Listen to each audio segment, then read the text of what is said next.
All right, what's up, everybody? This is Cody, aka DFS Prodigy, coming to you live with Mr. Mallard, aka Andrew. How's it going, my man?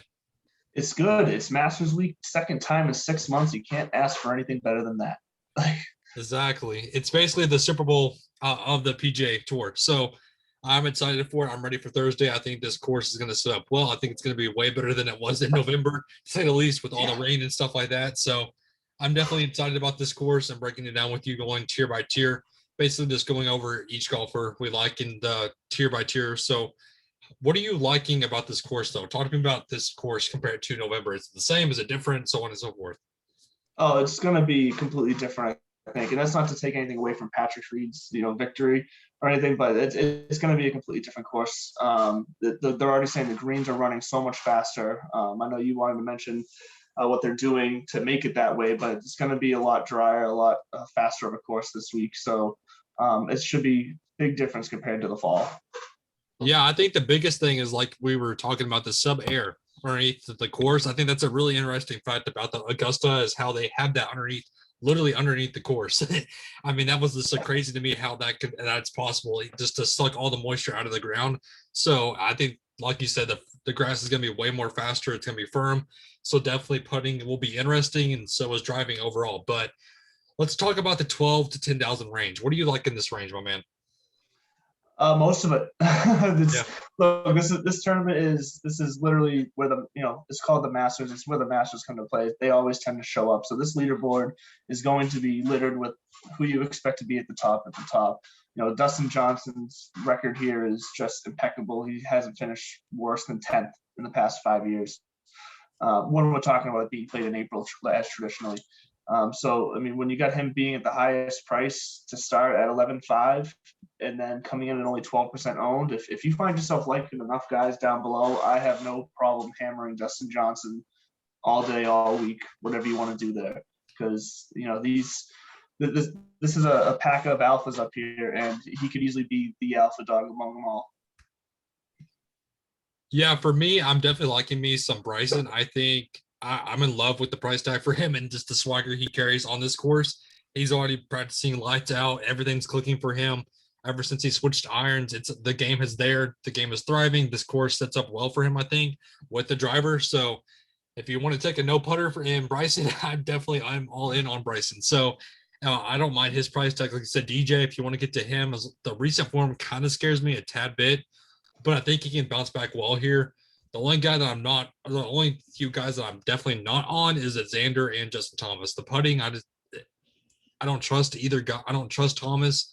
I think the faster speed will be interesting with him, but even though I think he can click it, I don't know how that's going to be for him. And Xander, I can never get to Xander. He's just a guy that I don't like playing in the 10K range where I can pay up for Bryson or even Dustin Johnson. Do you like anybody else in this range, my man?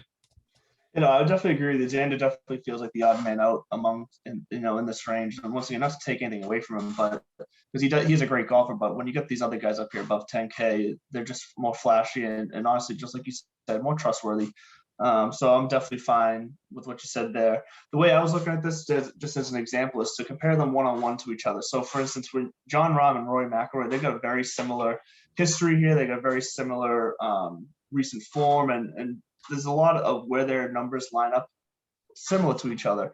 But with Rom being, $800 more and coming in at, 6% more ownership, it's a no-brainer to me to drop down to Roy Mcelroy. I'm honestly surprised he's lower owned, given his history at this course. He, never finished worse than 21st.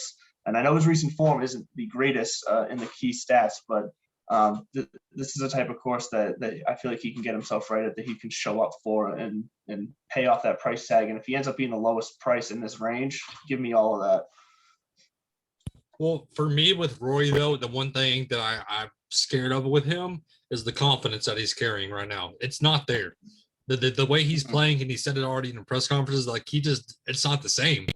You know what I mean? Compared to how he normally is confident in his swinging, confident in the driving, confident in the play, like confident about the course. Everything in his confidence and the way that he's talking is just, that's what scares me, is how mentally it's not there for him right now. When we've seen that with a lot of golfers like Homa, like Hideki, like Spieth, like all these guys, the mentality of the game has to be there. And for Rory, it's not there for right now.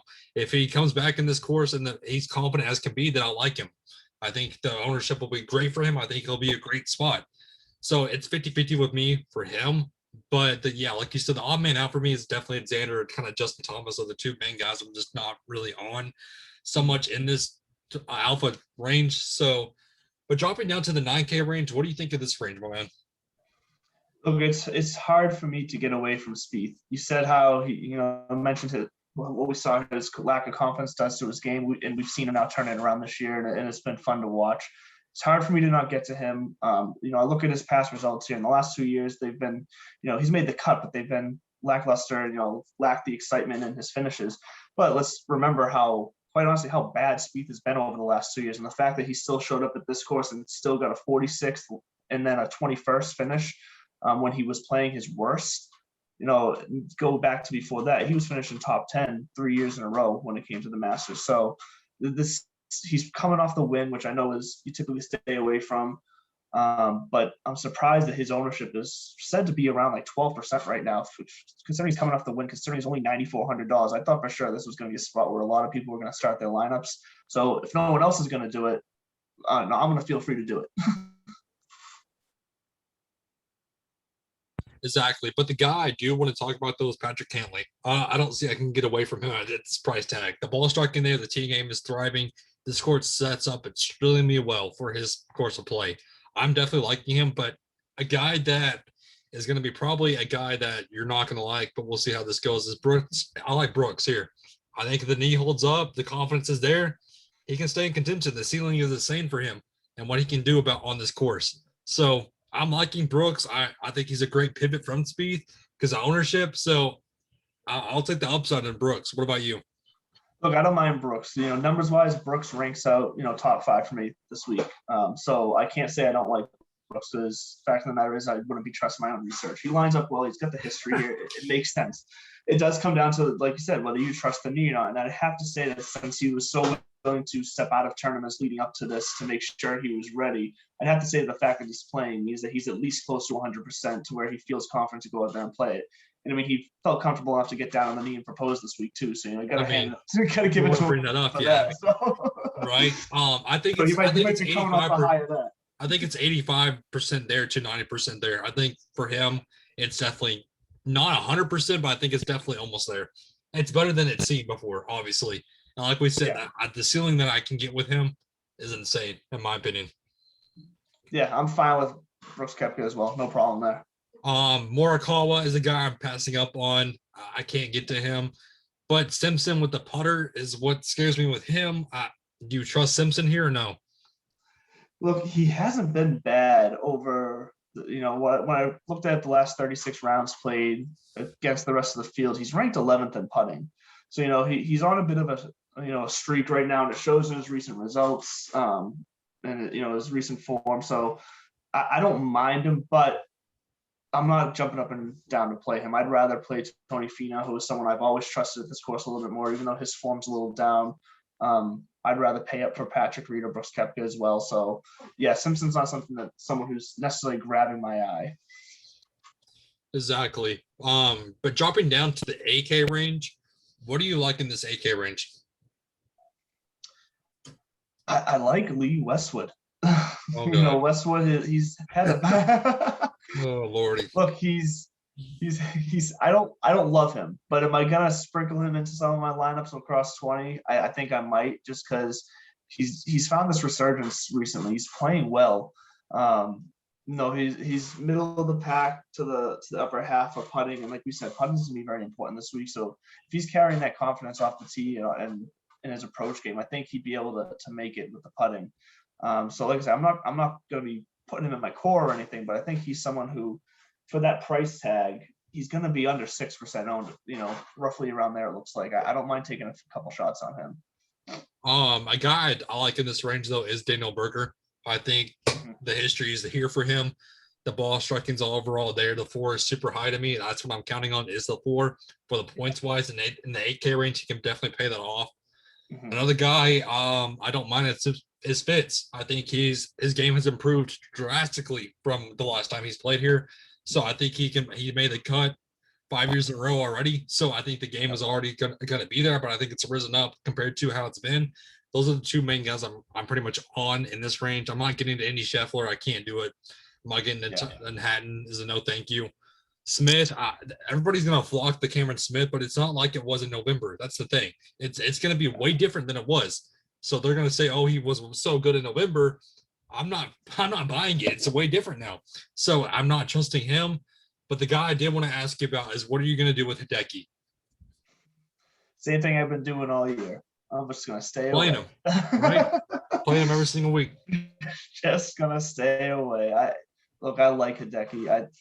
I remember when he first came onto the scene and thinking he had so much promise to be like the next top dog, and I think he has that in him. He just never seems to put it together, and especially in the majors. Yeah. He might be around the middle of the leaderboard. He'll probably make the cut, but when it comes to that, like you're talking about, when it comes to that floor, I just don't think the floor will be there. He might hit his value, but I'm looking for guys that are got, like you said, Daniel Berger. I completely agree with. I think he'll have a floor that doesn't only hit his value, but I think his floor is beyond his value.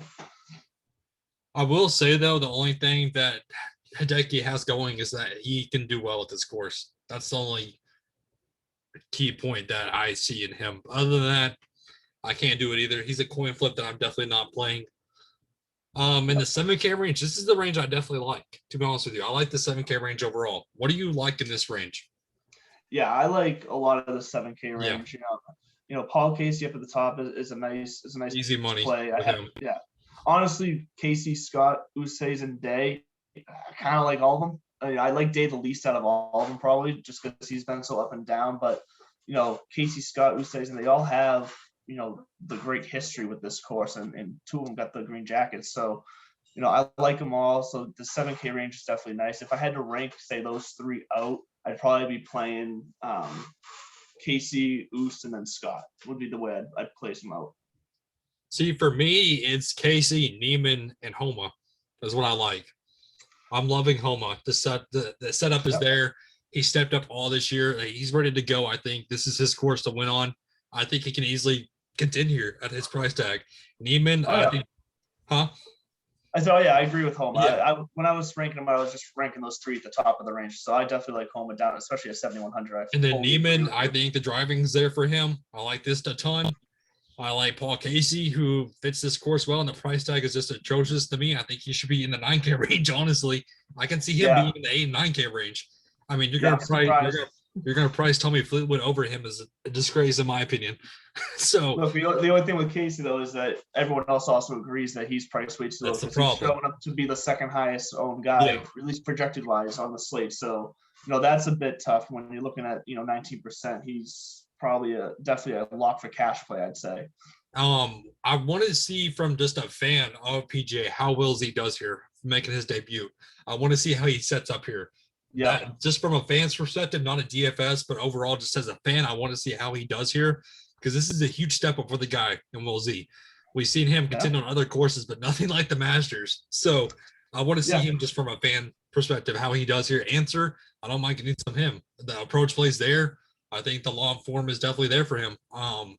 He can do well here.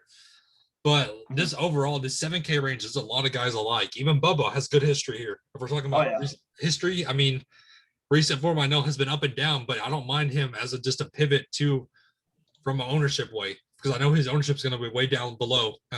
So, he's under 7% right now. So. Exactly. So if you want to bank on recent history here, I don't mind getting to some Bubba. So the 7K range, definitely where I'm going and building my lineups this is basically the meat of the product, and that we're seeing in the Masters is the 7K range.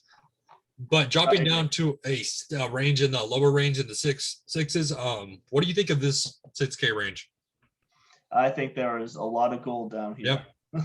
I think you got some guys who are going to make the cut, which is what all you really want out of this 6K range, because you want to be able to make the cut with some guys so that you can afford the top of the price range, obviously. So when it comes to that, I'm looking at Jason Kokrak. I'm looking at Brian Harman, Siwoo Kim. I think they're all easily going to hit their value for their price tag. Specifically Kokrak and Kim. I'll say Harman just because he's looked good recently, and he does good on courses that I saw as comparable to Augusta. But Kokrak and Kim, I think, are definitely diamonds in the rough down here. There's one guy I'm waiting on you to say that I'm just waiting on. How far down? I'm waiting. There's a lot of guys. Oh wait, hold on. But I At the top of the range. Not Phil, but another guy. Yeah. well, yeah, I don't typically say Phil, so that's But we'll go back to Phil in a second. But there's one guy I'm waiting on you to say. I'm surprised you haven't talked about. you talking about Matt Kuchar? Why not Connors? Connor, oh yeah. Look, it's not that I'm not on Connors. I just see him as being someone who is, what's his ownership? Yeah, 16% owned down here. I'd rather get to Kokrak at 12. I'd rather get to Kim at 12. The That's history really all here it is what I like, and the ball striking overall for Connor is all the way there for him. I don't Oh, like, yeah. I don't understand why he's priced in this range. I think he should be priced way higher. He's been playing too well recently too. I completely agree. This is kind of an egregious underprice because he's been playing too good for this type of For a price 6'9" tag. price tag, yeah. I'm looking at the last 3 tournaments he's played on tour. He's finished top 15, including 2 top 10s, and that includes the players. But I forgot, and one guy I like also in the 7K range I forgot to talk about that I wanted to mention is Matthew Wolff. I think he sets up well here also coming back from injury. I like him in the 7K range. You like him at all before we go back to the 6K range? I do like Matthew Wolff. You're right. We kind of glazed right over him, but Yeah. when it comes to comparable courses, he's money in the key stats. He's doing decent recent form, and it's hard to knock him for his one appearance here where he missed the cut. I mean, I'm sorry, most first guys' time on Augusta, it's a bit heavy. It's a lot to carry your first time playing this course. So I'm willing to kind of look past that and say that with his recent form and the way he attacks similar courses, I totally agree that Matthew Wolff could be a really nice play down here for that price. Agreed. But going back down to the 6K range, I agree with you with Si Woo. The confident play, it's all there for him. I like this a ton. If we see him play confident, he's going to turn it on and go lights out. So I like that. I like the fact that Noah can easily put a jacket on him and have Dustin Johnson put the jacket on him after beating him in the group stage. So I don't mind seeing that. Kisner, I can't get the Kisner is the one guy I don't like. He just doesn't fit this course very well. He doesn't. He's too short of a hitter. And then Cameron Champ is hard to get to, but the putting is just awful and hard to trust. But like we were saying, Phil, if we're talking about history, the one course I will play him on is here. I'm not going to lie. The one course, yeah. Yeah, I don't blame you there because you're not wrong. This is, when it comes to, he's got that veteran savvy swag about him when it comes to Augusta. Like he knows the ins and outs. He's confident. So it's really just him going out there having fun. And that's something to be valued in the game of golf for sure. Exactly.